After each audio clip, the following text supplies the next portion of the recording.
திருப்பி எழுதாமை மாறாது, திருப்பி அளிக்காமல் தீர்வு கிடைக்காது. அதை நாம் செய்தாக வேண்டும். எந்த ஒரு தீர்ப்பும் திருப்பி எழுதப்பட வேண்டும். அப்பதான் அந்த தீர்ப்பு மாறும். திருப்பி அடித்தால் தான் தீர்வு கிடைக்கும்.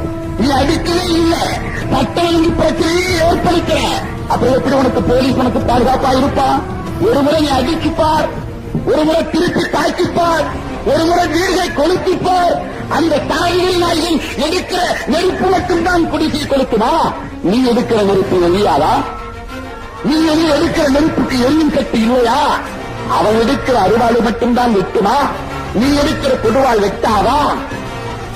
யோசித்து பாருங்கள். இழப்பு அவனுக்கு இல்லை என்று சொன்னால் அவனுக்கு அச்சம் வரும் தோழர்களே. இந்த வரலாறெல்லாம் அவனுக்கு இழப்பு இல்லை என்பதை காட்டுகிறது. அதனால் அவனுக்கு திமிர் கொடுப்பது கலைகிறது. பொறுப்பை கலைகிறார்.